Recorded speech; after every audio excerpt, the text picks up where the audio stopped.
Welcome everybody to the West O Real Estate Meetup. It's good to have everybody here. My name's Scott. It's my first time here, and I found out like 5 minutes ago I was hosting, so be nice to me. Why you went out of town? Sorry, everyone. Don't be nice. I'm happy to fill in. Super excited to be here with everybody. We got pretty incredible talk tonight about commercial real estate. I know I'm really interested. I am going to introduce these guys here in a moment, and then they're going to kick off their conversation. With that, I'll be walking around with the mic, big on Q&A. So if anybody's got questions, you want them to dig deeper into some particular topic, like just, kind of signal me, raise your hand, and I'll get the mic over to you. We're just super thankful for Barrel and Vine hosting us and for y'all coming out. And so let's kick this off here. We've got, I think all of you know Tyron with Colliers, and then the CRE Opportunity Fund, which is his new commercial real estate fund. And then we've got Mr. Mike Kuzma here. So he's building out the national practice for real estate with the law firm Hilgers Graben. And so he's going to be your expert in all things that have to do with the paper and making sure you're CYA. So they're going to kick off here talking through commercial real estate acquisition and fundraising. But again, as they get going, raise your hand. Let us know if you got questions, and I'll get you the mic. Well, thank you, everybody. Thanks for the introduction, Scott. As he said, my name's Mike Kuzma. I am an attorney at the law firm of Hilgers Graben. I practice in competition business and real estate. So one of the things that Tyron asked me to come and speak about tonight, and I'm going to steal your thunder for just a little bit because everybody here knows you already. They don't know me. So my real estate journey started back in 2011, shortly after graduating from law school, and shortly after Lehman Brothers collapsed and the great financial crisis collapsed, and real estate was in the news every single day. And so one of the things early on that I thought about in my practice, I was clerking at a firm called Keating O'Gara, doing real estate work there. And one of the things I immediately noticed was that it is, instead of being a practice area, it is an asset class that happens to touch on virtually all practice areas, from contracts to land use to government to securities, to corporations. It touches on quite a bit of them. And so that's been one of the practices that I've really focused in on. And Tyron and I actually met on Facebook when my wife and I moved up here, and I saw the ad for the Barrel and Vine West O meetup and thought, you know what, I'll come out here and check it out. And he and I hit it off, and one of the things that I do a lot of is what's called syndication work, dealing with LLCs and the like. And he said, Mike, I'd love to come and talk, and there are a lot of questions about that. There's a lot of misinformation about that. There's a lot of just questions out in the investor marketplace.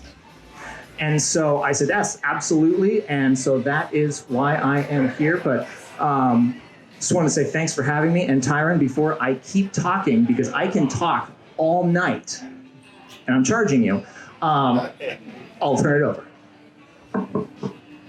Again, thank you everyone for coming. It's always good to see you guys.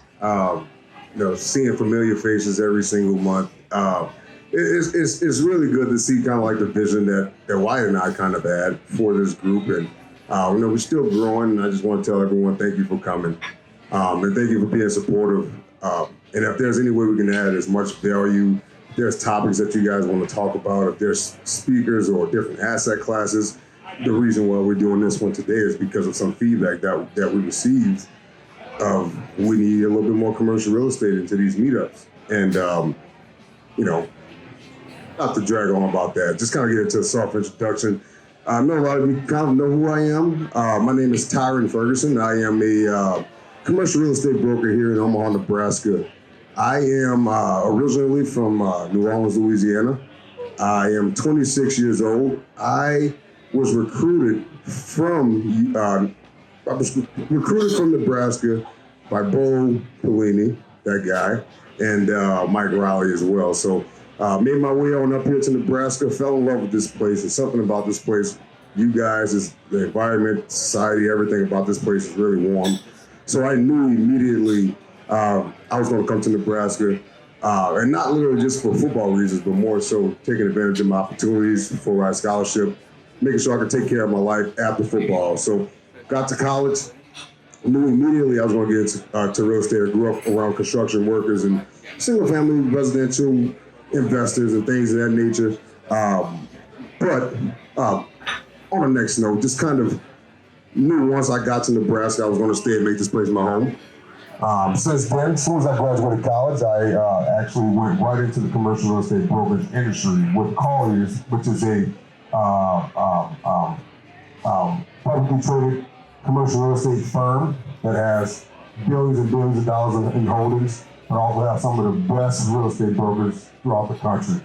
Not even just the country, but internationally. So, extremely blessed to be able to work with some of the best guys here in Nebraska as far as commercial real estate, and kind of help me build my foundation as much as possible surrounding all asset types. I kind of got right into multifamily when I first got started, sold my first 100 units, then sold my first 62 units, did a lot of flips, owned a lot of smaller rental properties when I was in college, but I knew I wanted to do something a lot bigger, a lot better, but I knew it was going to take some time, and I had to be around the right guys that do it.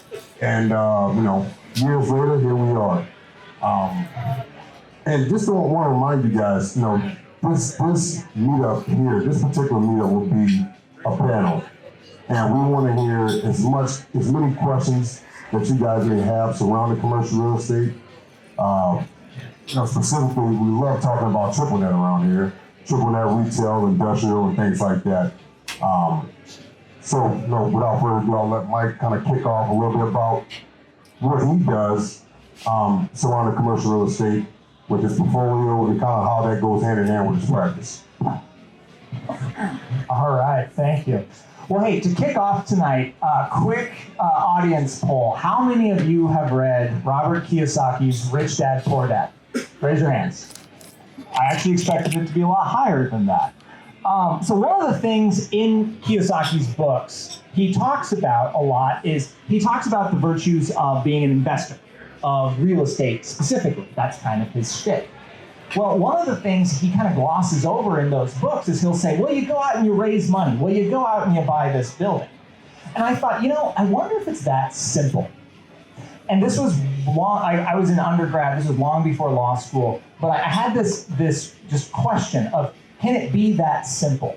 And so in school, focused a lot on corporations and how to raise money. And so that's one of the first things I want to talk about tonight is, in the great state of Nebraska, what are some of the options for raising money? And real quick, before I get into that, Tyron, off the top of your head, name me 3 ways to raise money to buy real estate in Nebraska.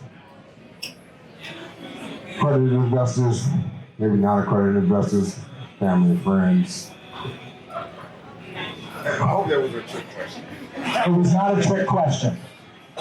So we talk a lot in this group in particular. In fact, a couple of the talks that I've been to, there's been talk about seller financing. There's been talk about joint ventures.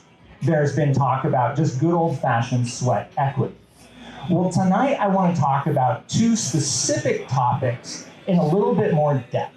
And one is sort of demystifying what the joint venture is.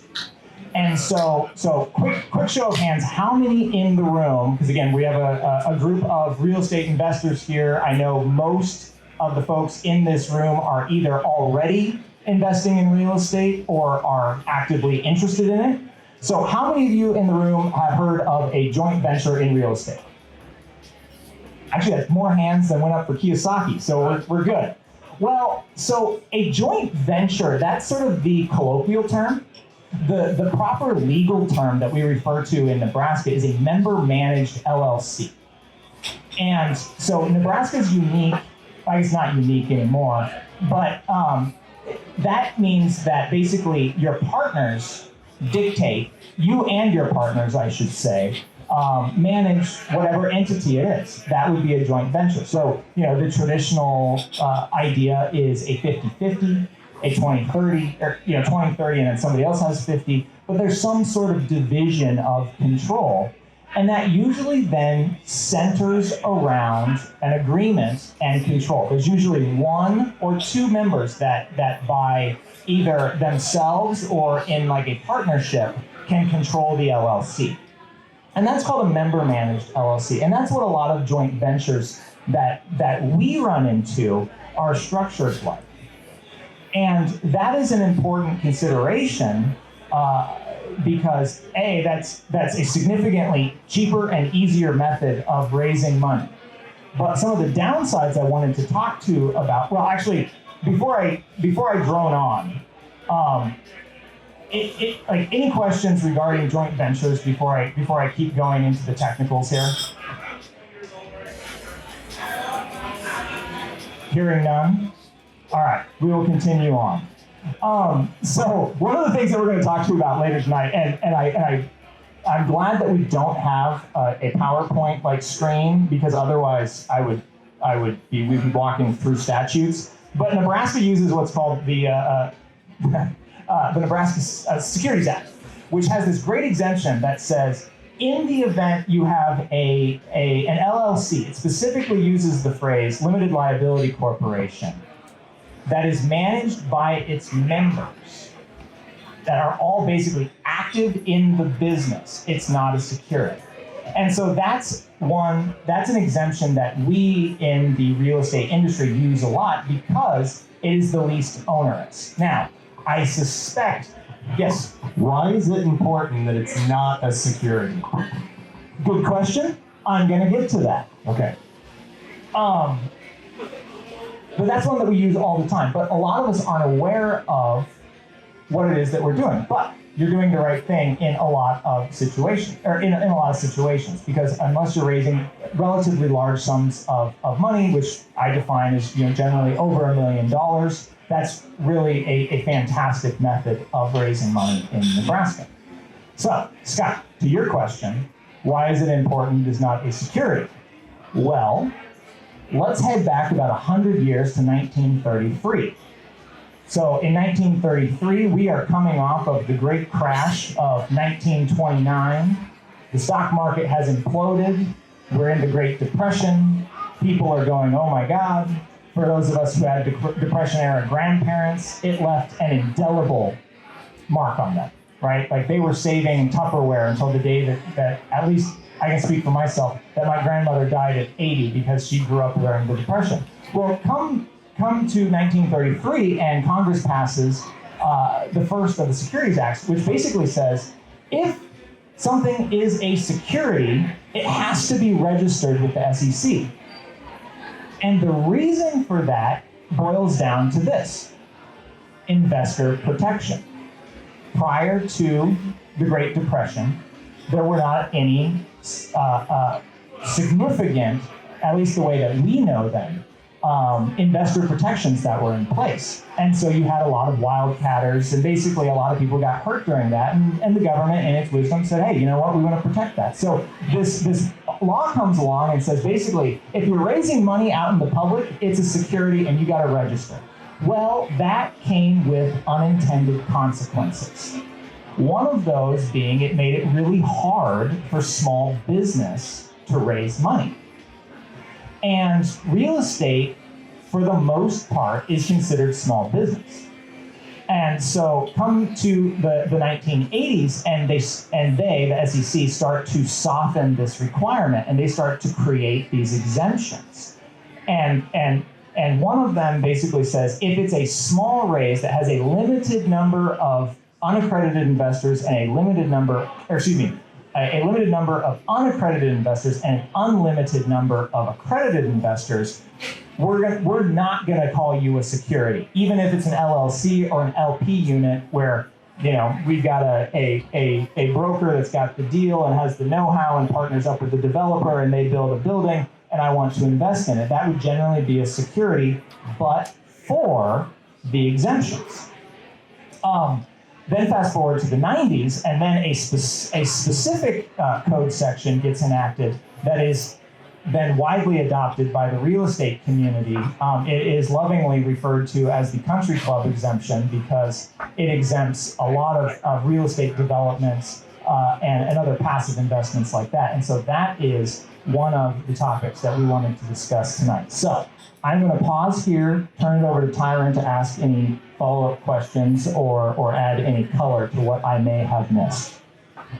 So, and by the way, guys, this is extremely impromptu, these meetups. And I guess just to piggyback off of what Mike was saying, is that really being able to, this is a really smart guy, and being able to team up with guys that have that type of intellect and understanding your role in somewhat of a team regarding raising capital for whatever venture that you guys may be getting into. For example, legal work is coming strictly through Michael. And what Michael was saying, me as the broker, I go out and find deals, source deals, do underwriting deals. As a matter of fact, can I ask if any one of you guys out here tonight are running into problems making deals work tonight? Are making deals work at all in the market today? By show of hands. Awesome. Yeah, I mean, the market is taking some really uncertain turns with interest rates going up, inflation still being somewhat of a problem long term, and being able to have your ducks in a row to take advantage of what we see here in the market is key. So being able to work with a guy like Mike and his understanding and to continue to grow with a team like his is phenomenal. And I cannot stress more on how important it is to be with someone that has the knowledge, the wherewithal of where you are with raising capital. And to be honest with you guys, I'm super ambitious. Sometimes I think I get a little bit over head over heels in what I want to accomplish. But having a guy like this here in the driver's seat, hey, hold on, watch what you say. Right now, I'm fucking walking on eggshells. You know, we right here in front of the But, and you know, guys, who in here has commercial real estate properties by show of hands? Cool. Does anyone in here want to acquire commercial real estate assets in their lifetime or in their real estate investing career? If I can ask one of you guys, I hope that Scott can bring them the mic. You know, what do you guys think that would take to truly buy an asset that's going to be a cash flowing asset that can actually be scalable and take your lifestyle to the next level? Anyone might have an answer for that, by chance? Oh. Well, who in the room tonight is familiar with triple net properties? Okay. I might pass this over to Mike so he can give you a spiel. But again, guys, this is a panel. We want you guys to ask questions if you are uncertain on anything surrounding commercial real estate, anything surrounding triple net assets, multifamily, whatever it is. We're here to help. Interest rates, debt, whatever it is, we want to answer as many questions as possible. All right, so I think the topic just shifted to commercial real estate, which I'm happy to do. All right, for a brief moment, I'm going to pick on a couple of my friends out in the audience. So I think you know who you are, and I'm looking right at you. So about 8 years ago, a couple of my friends that are also in the audience got into real estate investing. Well, they started the way that many people do, which is single-family homes, duplexes, fourplexes, sixplexes, and on up the chain. Well, I am still a full-time practicing attorney, so I sell my time for money, which puts me at a distinct disadvantage to some of my more entrepreneurial and frankly smarter friends that are in this very room. And so I had this inherent time deficiency and had to say, all right, if I'm going to invest in real estate, unfortunately, I can't get the 12 caps, the big money that comes from residential real estate, because I can't do the Burr method because I've got deadlines to meet. I've got clients to make happy. So I talked to some of my partners, one of whom is now gone, but he was heavily into it and said, Mike, the thing I like about commercial is it boils down to basically 3 core pieces of a triple net or double net real estate asset. One, the land. When you buy a triple net asset, I'm going to point to this building, though it is definitely not for sale to the best of my knowledge. You're buying the land, whatever the legal parcel is that we happen to be sitting on. 2, you're buying the building. That includes the cost to build the building. That includes the rebuild cost to rebuild the building. And that also includes whatever premium your respective locale puts on that rebuild value. Omaha is a fairly hot, fairly growing market. So the rebuild value on this relative to a similar building, say in my hometown of Grand Island, Nebraska, will probably be significantly higher. And then lastly, you're buying the value of the lease brought down into present value dollars. So it's a good thing we don't have a PowerPoint presentation, otherwise there would be a math test. But what that means is that this building very likely has a long-term lease in place, and the way that you value a double or triple net property is you take the value of that lease and then bring it down into present value. And for those of you familiar with that calculation, that largely turns on what's the risk-free rate of return, which generally speaking is the U.S. Treasury. And as Tyron mentioned, with interest rates rising, it's kind of an interesting time in commercial, because for the first time since I have got into the commercial industry, you're starting to see a little bit of softness. Sellers willing to give a little bit, and it largely stems because of interest rates. Does that answer your question as to what I like or what is commercial real estate at its core? 100%. All right, good. What else can I answer for you here? Yeah, so I guess I would ask, with all these accumulated factors, with inflation continuing to be a problem, which in turn continues to have to push up interest rates to defeat it, or somewhat bring the market to some type of an equilibrium. What makes you super bullish on triple net assets? All right. Well, I know this is not a popular opinion, but I am 100% convinced that this inflation that we've all been living through. And before I get into the commercial real estate application of this, I just want to acknowledge, inflation is a scourge. It hurts a lot of people. I will probably tell my grandchildren about the time that I went into Sam's Club and I like limes, and my normal bag of limes jumped from $4 to $9 in 1 week. And I thought, all right, to hell with this inflation thing. This is out of hand.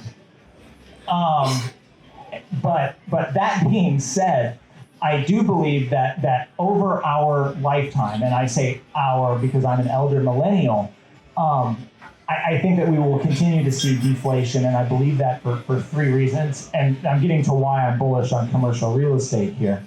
One is demographics, right? We have a large number of baby boomers that are retiring and stepping out of the workforce, and that is inherently disinflationary, because when you stop working and you kind of go into retirement, you just simply spend less. You already have your house. You already have your cars. You already put your kids through school. You've already gone to Disneyland with your kids because they're no longer 6 years old. You've done all of those things. 2 is technology.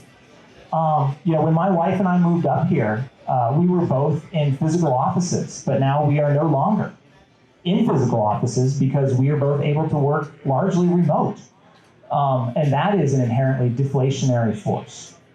So technology is another big one. And then the last one, and this is where, feel free to push back on this, is just political reality. I look around at sort of what this credit cycle, what this inflation push-up has caused. And so the political ramifications of that, the very likely political ramifications of that, and it seems to me that we are going to have just structural deflation for a long time. And that actually is really good for real estate investors. And so to your question, Tyron, that's why I'm really bullish on not just commercial real estate, but I would say like real estate in general. I mean, I am largely agnostic as to it, whether it be farmland, whether it be single-family homes, whether it be commercial. I think that every person here that is either already in the game or interested in getting in the game most certainly should. I have no idea what the actual origin is. I've heard Chinese. I've also heard from the Bronx, so I don't know which, but the best time to plant a tree was 20 years ago, and the next best time is today, is the saying, but I think that's really applicable to real estate. And so one of the things I wanted to talk about tonight is one of the big barriers to entry into this industry is capital. And so one of the things I wanted to provide almost as a public service announcement is to talk about, basically just when you're out there in the marketplace, putting together joint ventures and raising money and finding partners and doing all of the right things, one thing to watch out for is not to trip up securities laws. Because if you do a joint venture, if you do an LLC, and it's actually considered a security, one of the problems that you could run into is that your investors can say, hey, we have what's called a right of rescission, and basically it'd be the lawyers drafting that, but it says you have to give me my money back. Well, as we all know, being in real estate investors, it is a very illiquid asset class.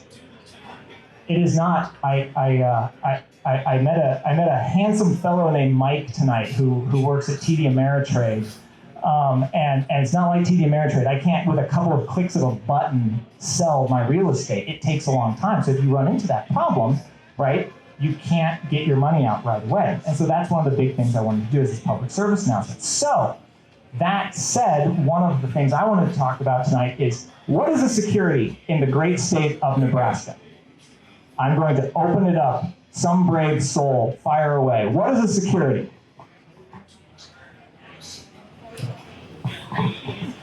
Spoiler alert, damn near anything. It's really, really broad. So again, we go back to 1929. The government's kind of pissed off a whole bunch of people. Our grandparents got hurt by the Great Crash. So a security is, at its core, an investment of money, has to be money, in a common enterprise with a reasonable expectation of profit, where that profit is derived largely, the old test used to be solely, from the managerial or entrepreneurial efforts of another. Well, does that sound familiar? A lot of joint ventures are similar to that. The old sweat equity, money equity partnership is as old as time. And so I just wanted to flag that for everybody out in the market so that, if you're on the fence, call an attorney. Obviously, I am very biased that I do it pretty well. So call me, or there are plenty of others out in the marketplace who do it very well as well.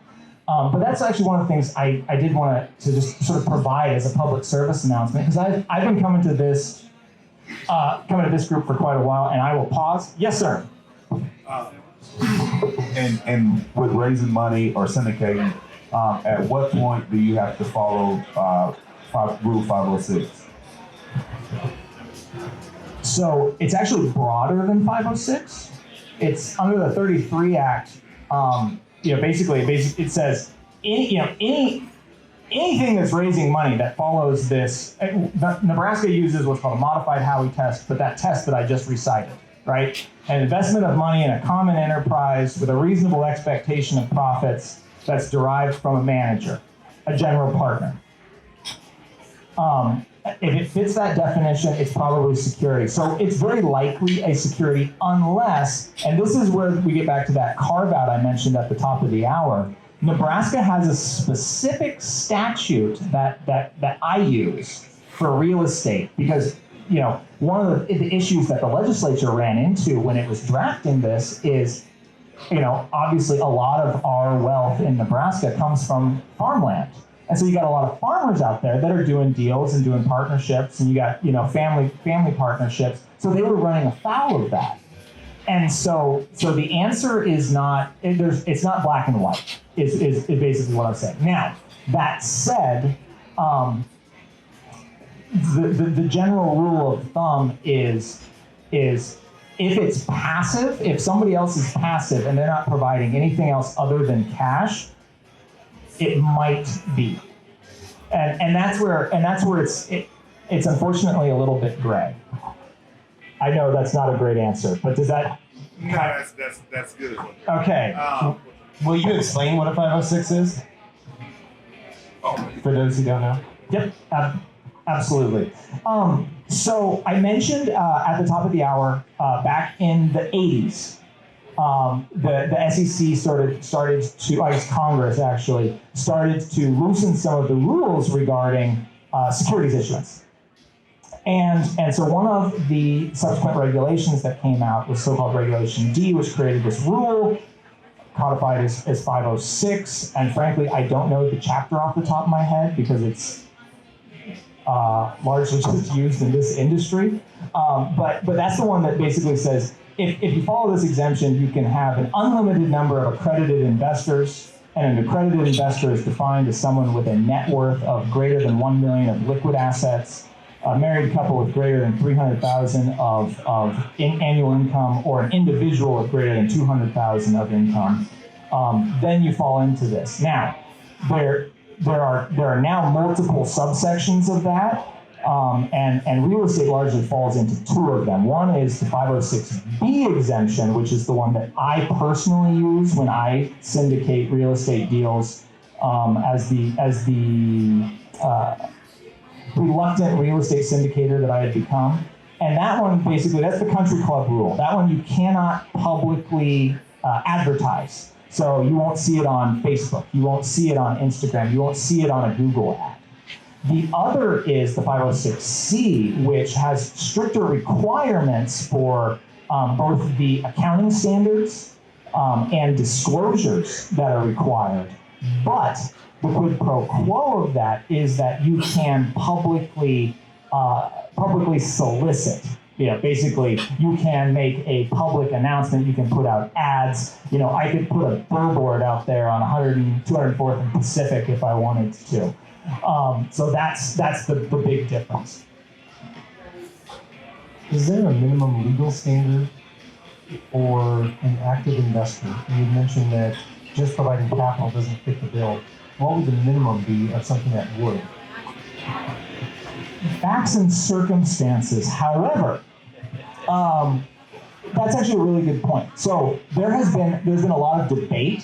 There's been a lot of guidance that's come out on that, and unfortunately, there is not a black and white rule. I mean, that's probably lawyers much farther up the chain than I have probably made it purposefully like that to make it gray. God bless them. But in the real estate context, what I advise my clients and what I advise my team, Scott, John, etc., is in order to be an active investor, right, to fit under the Nebraska exemption, you're looking for a couple of things. One, money's great, but the other could be credit. Like if someone is a money, I'm thinking of a case that I've done, yeah, exactly, where the money partner is also a guarantor on whatever the banknote is. That would almost certainly qualify as that. I call it a plus factor. That's a term that we use a lot in competition law, but I'd call that a plus factor towards being an active investor versus not. Another is introductions, right? Introductions to vendors, introductions to other investors, introductions to professional advisors. Another one could very easily be, and actually, before I go on, backing up, so Nebraska uses what's called a modified Howey test. So the Nebraska rule says a security is something that where a substantial portion of the returns are derived from the managerial or entrepreneurial efforts, not solely. And so that the old rule used to be solely, and that's some places in the United States, but not in Nebraska. And the reason for that is back in the 90s, there was this case, it was basically a pyramid scheme case where a guy actually got off on these charges by saying, well, hey, my investors, they were supposed to go out and find other investors to help me. And so that's why it's that substantial. But that could rise to the level of substantial. Does that kind of get to your question, Tom? Yes. All right. Any others? These are good. And So I'll throw one on this, with what you were just getting at. My parents have invested with some of your syndications, Mike, but they don't do anything else unless you count my mother's very enthusiastic cheerleading. Does that count her as an active investor? sadly, no. Okay. Sadly, no.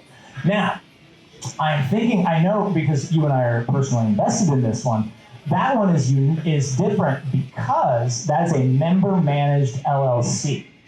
So, LLC structure matters, and that's where nerdy guys like me that don't have hair come in.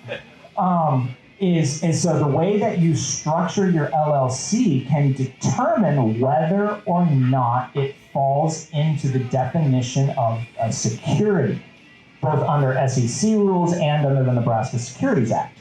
So, in that particular instance, with your folks, God bless them, that's a member-managed LLC. So I'm the managing member, but they have the right to vote me out. And there are quite a few items in the operating agreement. And for those of you unfamiliar with it, the operating agreement is kind of like the bylaws. It's like the guts of the LLC. So they've got a lot of rights under the operating agreement that a syndication doesn't.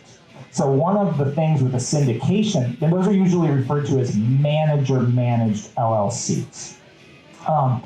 And one of the big differences is passivism. So like your parents, they've got the right to basically vote me out. Whereas in a manager-managed LLC, that right is significantly diminished. Basically, it boils down to a substantial disposition of all of the operating assets, winding up the business, really like life or death, corporate life or death sorts of decisions. Does that answer your question, Scotty? It does. Anybody else have thoughts on or questions around? Yeah. Okay.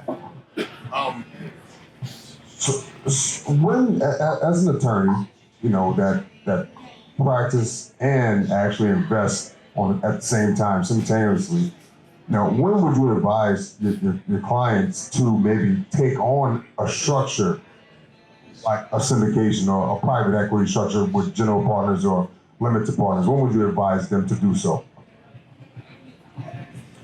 I would actually advise, and this is against my own interests, but real estate investor to real estate investor, I would say when you've tapped out of your own network. And so the syndication rules, they exist to help you raise money after you've sort of tapped out of that friends and family network. Until you, I don't. My wife and I, we don't have children, so I get to play Uncle Mike to my niece and nephew. And so, you know, if you've got your Uncle Mike who can invest in your idea, in your building, in your deal, you know, that's the way to go. And that would be that member managed LLC, right? Obviously call your attorney, you know, irrespective of who that is. But it's when you sort of tap out of that and you start to get to friends of friends, family of family. You know, a guy that you met at the RIA, a guy that you met at at a cocktail party, at a networking event. When you start to get to those, I would call them like second derivative sorts of relationships, that's when you might want to at least make the phone call. You might not need a full-on syndication because thankfully there's also a couple of like sub $1 million equity raise rules for rather small syndications that are also available and are significantly cheaper and easier than a full-on 506B or 506C. But that's the threshold. So that's what I generally advise my folks that I know that are working and raising and doing deals. Anyone have any other questions in here? I know we have a couple minutes left and want to get everyone involved. I got a question here. At what point is it a syndication? Is it determined on how many investors are involved, or is there anything that's a minimum that makes it a syndication? Unfortunately, there's not a black and white rule. Basically, the rule says, if you're raising money and it's passive, it's likely a security. And so security and syndication, kind of think of those two things in tandem. That said, I generally advise, and some more senior attorneys in this space also advise, that when you get to kind of that double-digit number of members, that it kind of goes from being a member-managed LLC, where it's the members driving it, you and your partners driving it, to more of a passive investment, right? And that kind of gets to the too many cooks in the kitchen problem. So this is not hard and fast a hard and fast rule by any stretch of the imagination, but when you get to kind of double digits in terms of the number of partners, it's more likely a security than not. And one other thing that I would also note, and you and I met on Facebook, and so that I've seen some of this, is the SEC and the Nebraska Department of Banking and Finance, they don't look to what you call something, they look to the substance of it. And so what I mean by that is, so like if I had, for example, a member-managed LLC where I said, no, we're all partners, we're all member-managed, we're all managing this together, and we got 15 people in this.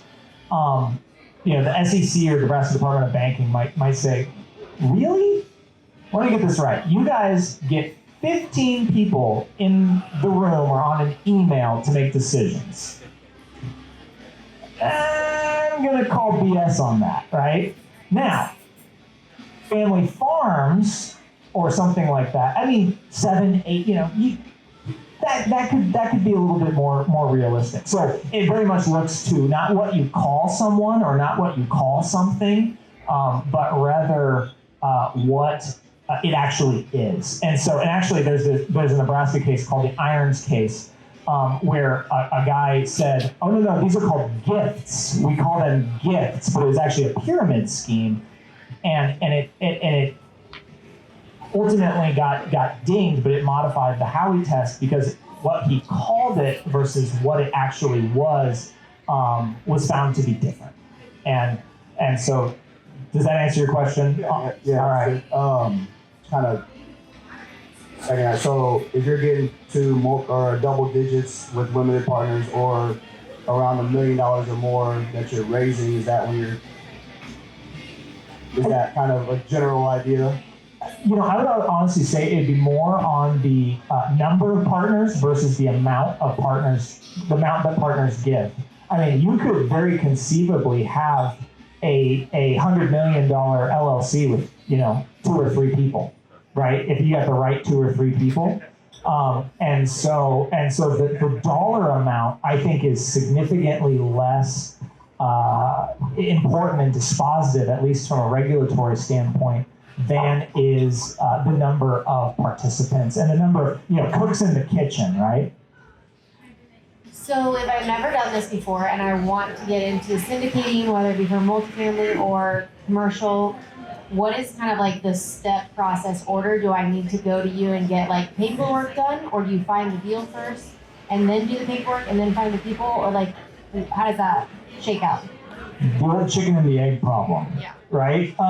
It depends, but it depends on how basically how much you can float up front. Like syndicating is kind of expensive. That's one of the big barriers to entry of it, and that's why this is a really hot topic, especially amongst probably a lot of people in here that are at that 10, 12, 20 unit area where they're kind of on the cusp. So personally, it's always better to go to the attorney first and get everything set up. But who wants to spend $15,000 or $20,000 to get your paperwork in order before you've got cash flow going, right? Like there are not a lot of people that like to do that out there. So that gets back to the other piece, which is you find the deal, you say, holy crap, I got a good one, I got a whale, but it's $10 million and I got to come up with, $3.5 million down. I don't have $3.5 million. How do I do this? That's what you see a lot of times instead. And so you find the deal and then you syndicate. And then a lot of times what'll happen is, the lawyers kind of say, oh, well, we got to extend diligence because of basically paperwork issues. So I think that happens a lot out, at least in the Omaha, Lincoln area, start seeing. How long does that process of like paperwork and setting it up take?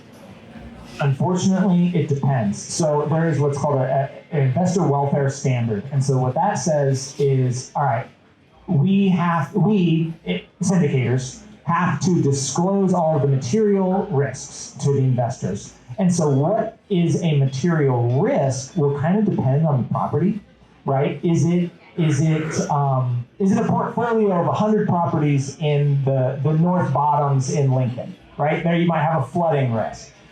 Is it a piece of farm ground out in Valley? Is it this building, right? And so each of those is going to be a little bit different, but a couple of weeks. So it's not terrible. It's really more, do you have your ducks in a row? Do you have your pro forma in a really good spot? So I would say one thing that you can all do to sort of get in front of that issue is keep good bookwork and have either a bookkeeper or a CPA that can help you get financials, like good financials in order pretty quickly. Because that's one of the big things in a syndication. It's called a private placement memorandum, but one of the things that you have to disclose is like what's this going to cost? What are the expected financials? What are the assumptions? And so having that in place oftentimes will really help push forward, because that can kind of take a while. Underwriting is complicated, and that really drives sort of deal metrics. And as a practical matter, for those of you who are LPs, for those of you who are limited members or partners, you care a lot about what your expected returns are. And so having good financials is a way to provide a lot of the expected financial risks and rewards, and that's a big thing in this disclosure regime. Does that answer your question? Yeah, for sure. Awesome. Yeah, just to kind of piggyback off Mike. So obviously being a commercial real estate broker, finding deals all the time, off-market deals, on-market deals, getting close to my clients, you kind of want to see what's on the other side of that green. I've kind of been studying a little bit of this model that Mike was talking about for a little bit over 3 years since I was in college. And just to your first question, where do you start and how do you start? And I think I've been asking myself that question for the last year up until now, where, slapping my head if I'm going on tracks, but now I have my first race going currently. And I felt like I took so many different routes, so many different ways. None of them work until you run into the right team that has the infrastructure, that has the experience, the credibility, and to make something happen. So then when you start to blend those teams together, I think you start to find yourself having momentum. Because at one point, it really wasn't any momentum on my side of trying to get my first raise going, my first syndication going, whatever the case may be, until started making those mistakes, started failing a little bit, and obviously failing forward. You start meeting guys like Mike, and then you really start putting the pieces together. Oh, okay. At first, I didn't want to spend the $15,000, $20,000 up front on paperwork, but like Mike just said to his point, it may make sense sometimes because then you get your private placement memorandum together, you get your subscription agreement together, and now you almost have a plan that you can stick to. It's almost like a meal prep plan. You set yourself out for the week, you have your goals or what you're trying to accomplish, and you get it done. It's almost like a roadmap to success, at least for myself, and that's kind of what I'm experiencing currently, which is almost euphoric. To kind of see it going the way it's going now. But obviously it took being able to understand what that map looked like. And I believe that comes from individuals that's already doing it, I have a question. I think this might be more for you, Tyron.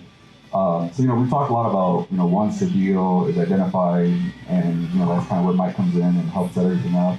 But like for someone who hasn't done one, and like me personally, it's a large multifamily, something that I decided I want to get into. I haven't done it. I've done a ton of flips, single family rentals, and so how does someone like me generate interest in someone like you so that you let me know when these pocket deals come through? Like, how can I entice you, I guess, to even let me know about these deals? So. And I'm glad you asked that because next week we'll have our next speaker speak on deal sourcing. But just as a preview, and this is coming truly from, full disclosure, I think that everyone thinks that they are a really good broker until it's time to do real estate stuff, And during times like this, I guess they would say it's always easy for someone to make money when the market is hot, or then when the market is starting to cool off. You start to see who the guys are out there making deals and getting deals done. For some reason, everyone is always saying, there's nothing on the market, but we have sales meetings every single week, and these transactions are being closed. So I guess to your point is, for someone like you that wants to know what's going on to these deals, just to continue to tap in, continue to communicate. Oh my God, I called this guy so many times just to continue to learn and learn and learn. What does he have going on? What does he have going on? What is he doing now? What has he did before? And I guess it's the same thing with brokers, because I'll tell you guys right now, I am truly relentless when it comes down to finding deals.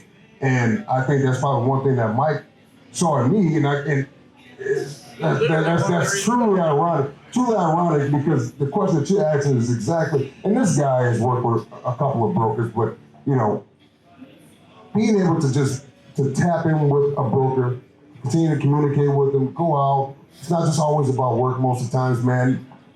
Let's go have a cocktail, man. Let's go play some golf. Let's go do this. Let's go do that.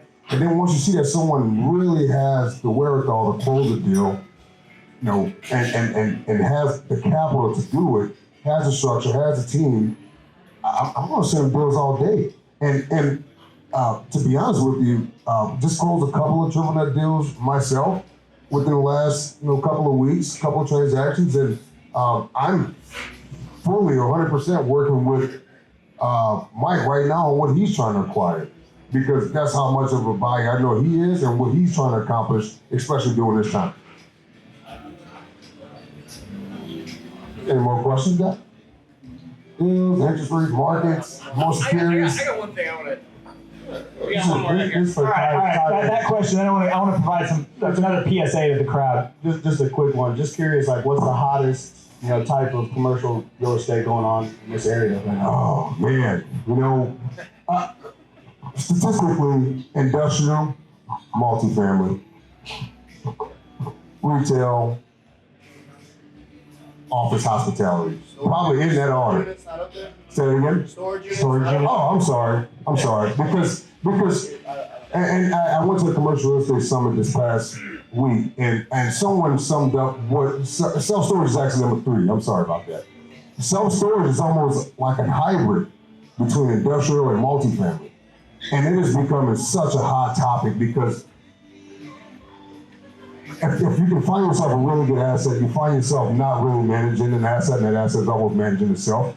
But just to answer your question, and it's almost really just predicated to an investor. What's your lifestyle look like? And I think that's one of the questions as a broker I love to know about my clients and people I'm meeting. It's not just about, I'm going to see this OM and are you interested in it? It's like, I want to know what you're interested in. What's your lifestyle look like? What do you want to be doing next year or the year after that? If you're like, hey, I want to be out driving and on the yachts and with my friends and living my life, and I'll say, hey man, triple net might be for you, you know, whatever that class may be. But in that order, it's actually industrial, multifamily, self-storage, which is on the rise,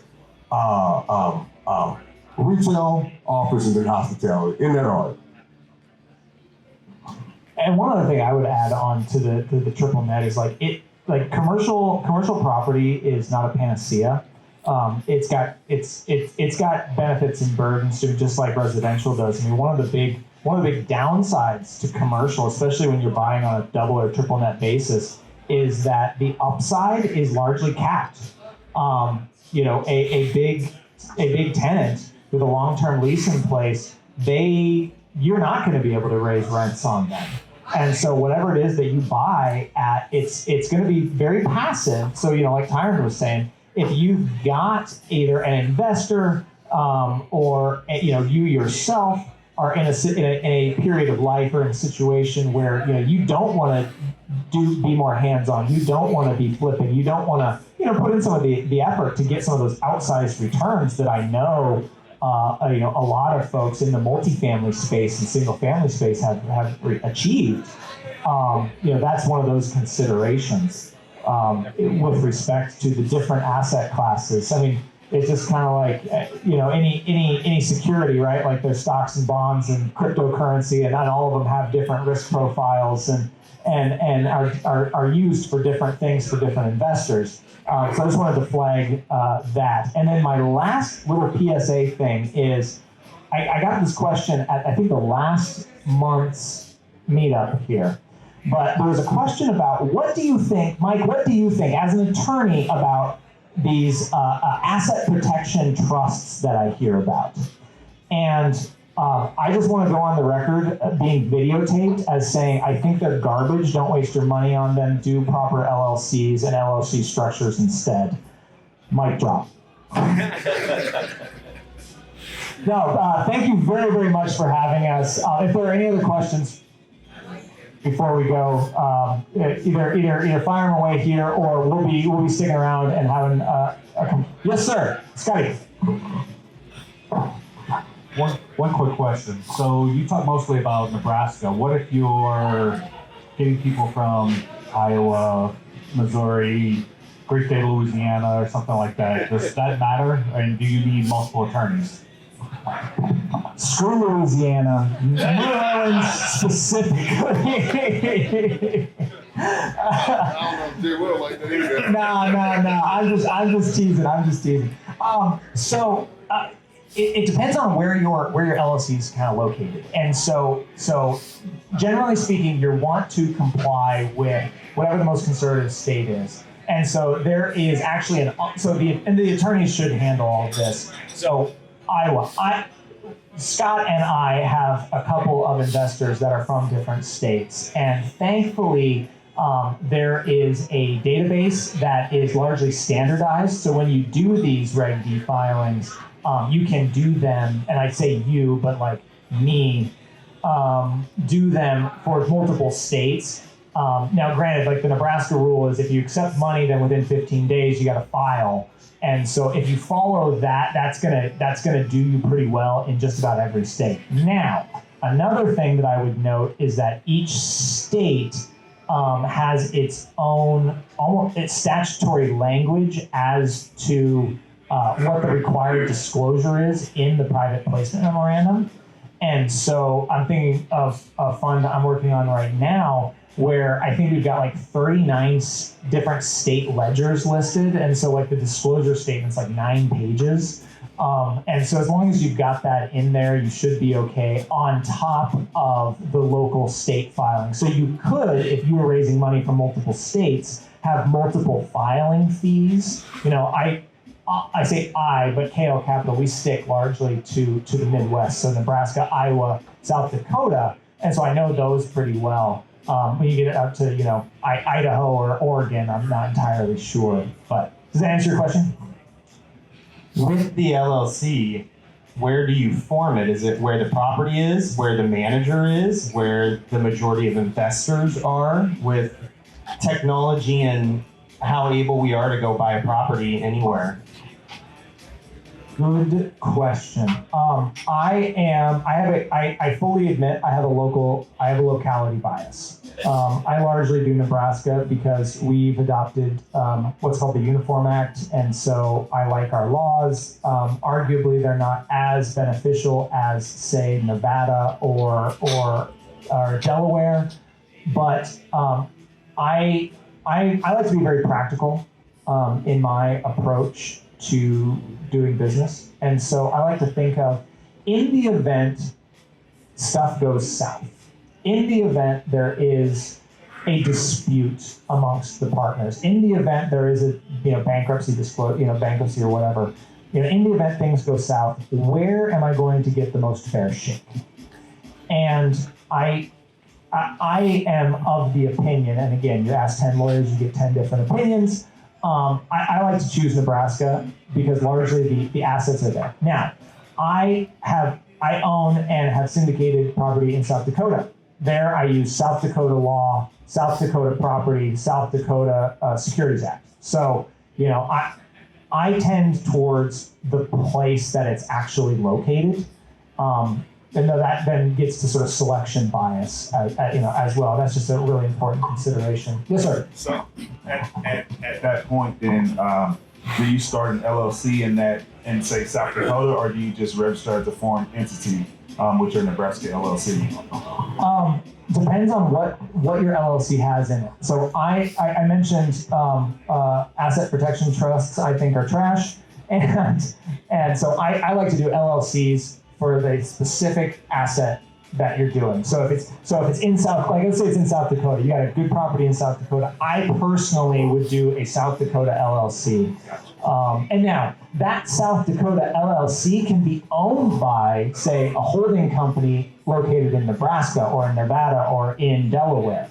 Like that's no problem. But as to where the underlying real estate is paired with the LLC, and that's where I think you get the most asset protection bang for your buck.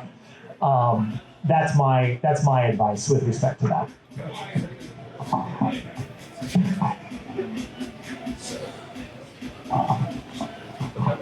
Can you talk a little bit about, triple net leases in terms of it's a much more passive investment where multifamily residential is a much more value add intensive investment, but triple net leases, what are you looking for? With single tenant, it's even probably less value add. You're really buying the lease, correct? Do you look for strip malls where you might have a potential for more repositioning?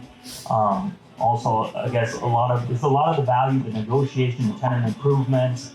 So just kind of what you look for investment criteria in that triple net space, or why you like that more than multifamily, even though it's less value add. So I mentioned the thing I really like about real estate as an asset class is that it's not one size fits all. It kind of really gets down to what are your investment goals, what are your investment objectives. So, I mentioned at the top of the hour, one of the reasons that I got into commercial is because, at my core, I sell time for money.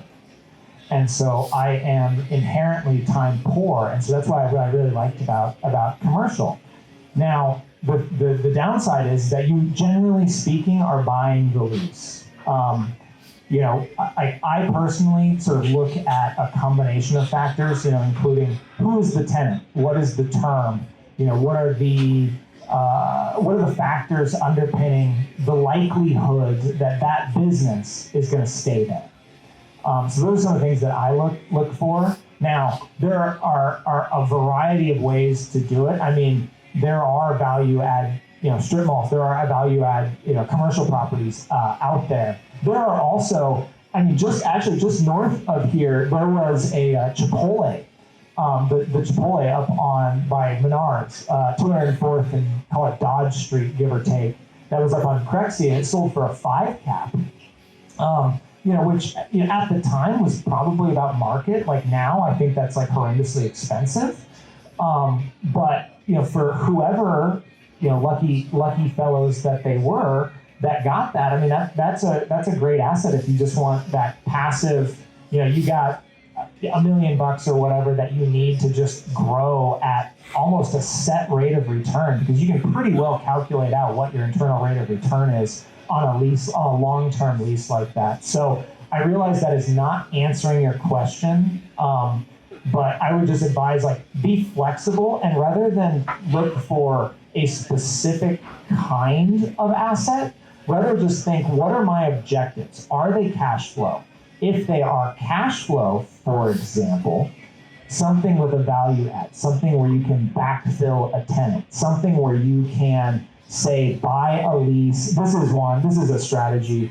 If you buy a lease that is nearing its renegotiation period. Renegotiating leases with big companies is a huge pain in the ass, because they have all the leverage and they know it.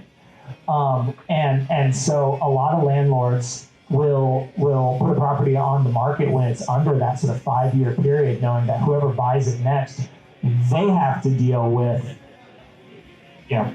CarQuest, Arby's, whoever it is, that are really going to drive a hard bargain.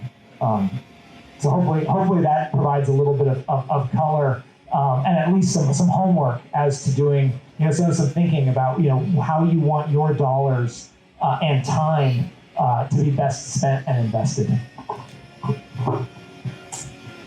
We're talking a lot on the lease terms there, and you've mentioned those in commercial. How long are those leases? Do they have extensions to them?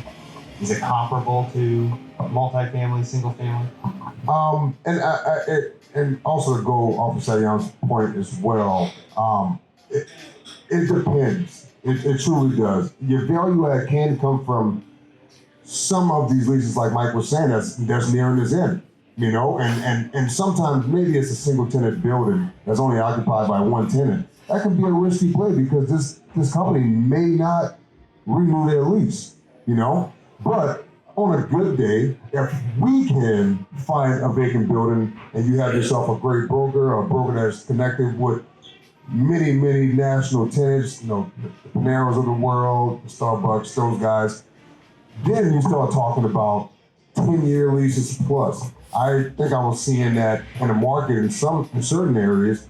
Panera is actually signing 20-year leases on single tenant buildings. And I guess we can break this up into kind of like 3 categories. You have like your local businesses, kind of like your regional businesses, and you have your national companies as well. And sometimes I do think that some of their wherewithals and what's kind of like what's their threshold as a company to be able to stay in a space for so long. But you have these larger national companies with large amounts of capital, access to national debt markets. These guys can sign these 10, 15, 20-year leases to Texas Roadhouse, for example. I'm sure you guys probably don't see too many Texas Roadhouses moving their locations. If they're doing really well in location, and we have resources to see how well they're doing in revenue sales at my firm, and usually if you see a company really taking off, they're almost going to renew. But short story long, anywhere from 3 to 20 years, you can see triple net leases documented. And I would add to that, one tip that I would provide is, to the extent that you're able, try to match your lease term with your financing term. So if your lease terms are 10 year, 10 years and then 10-year option, try to match your financing to that. conversely, if it's a 5-year term with a 5-year option, with another 5-year option, with another 5-year option, try to match your financing to that. And that's a concept called asset liability matching, which banks and their underwriters just love. So just my 2 cents on that particular piece of the commercial financing portion. Nice pro tip there. Well, like with kind of one. Oh, got another question? Oh, no, you're fine. Go ahead. If we go back to the LLC conversation again quickly, I'm intrigued by your comments about the asset protection trust and your thoughts on LLCs. Most of the folks in this room probably listen to the talking heads in the real estate business that are all saying if you have an LLC and you've ever made any kind of error anywhere along the way and you get sued, your corporate veil is going to be pierced and they are going to come after your personal assets successfully.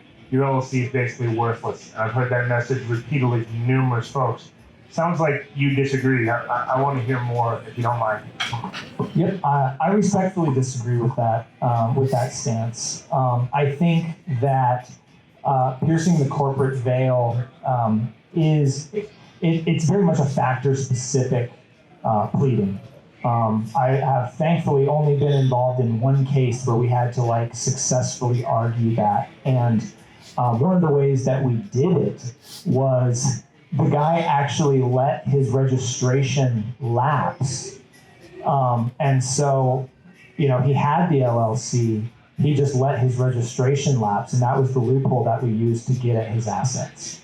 That said, so if you come to the law firm Pilgers Graben and you do an LLC, in addition to obviously the certificate of organization, operating agreement, member minutes, all of that, one of the things that you're going to get from me is what's called a titling letter. And that is basically a how-to guide that says, if you don't want your veil to be pierced, do these things. And those include things like separate bank accounts. Those include things like separate bank cards. Those include things like not sharing resources and assets. So one of the ways that folks in the real estate industry, and this is where I respectfully disagree, get in trouble is they will have multiple, I'm putting this in air quotes, LLCs that are supposed to be holding individual assets, but they don't set up the separate banking accounts. And think about it, right? If you've got a duplex that's worth $300,000 and, let's just easy math, right? It's doing $3K a month of rent. Your expenses are $2,500 a month and you're doing $500 a month net of cash flow.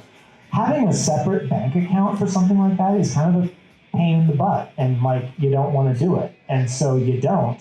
And that's where a lot of people run into the issue of veil piercing, is because, and frankly, I don't blame them. I would not want to have a separate bank account that was only doing, $500 a month of net income. That would be a huge pain in my butt as well. But that's where a lot of people run into issues, is by not following the corporate formalities required to receive protection. And then another again, very practical matter is it's hard to pierce those because I think the easiest stopgap to a piercing the corporate veil claim is good insurance. And the reason I say that is because one of my dear friends from law school is a dyed-in-the-wool bus station, face on the bus stop ambulance chaser. I mean, he disgusts me, despite the fact he was at my wedding.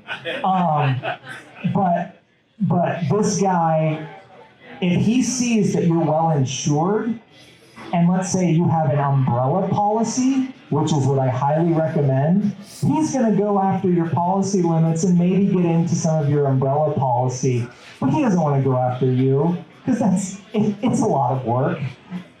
And he doesn't want to go after you for every dime you have. He wants to get the best bang for his buck, just like we all do, and then get on to the next deal.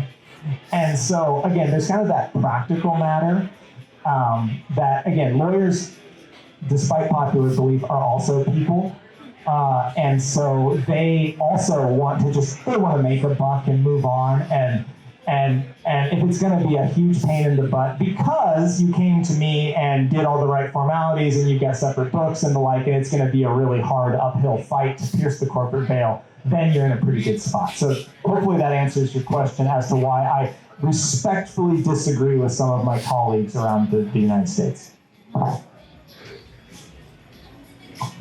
Well, I think that's our time, everybody. I appreciate everyone coming. I felt like this is a really, really good meet. This guy's genius over here. Just geeks out about all the legality stuff around surrounding real estate investing, which is I try to stay in his back pocket as much as possible. But again, I appreciate everyone coming. Everyone does get 10% off of their tab just because you're a real estate professional. So don't forget to tell your waitress that.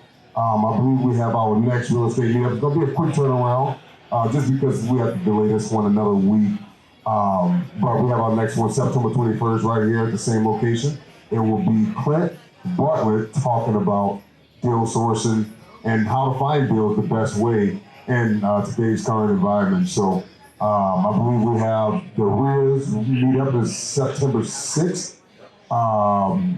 Where is Lisa? Is Lisa still there? She's probably at the bar. Oh, there she is, drinking up her bush lattes, huh? Okay. Well, yeah, I appreciate everyone for coming out, and I hope you guys enjoyed everything that we had to say up here, especially this guy. You can, just listen to him for days, and you just feel like you've only been sitting there for just 5 minutes. How much knowledge is up there. But again, everyone have a good rest of your night and get home safe if you're going to continue to drink more cocktails.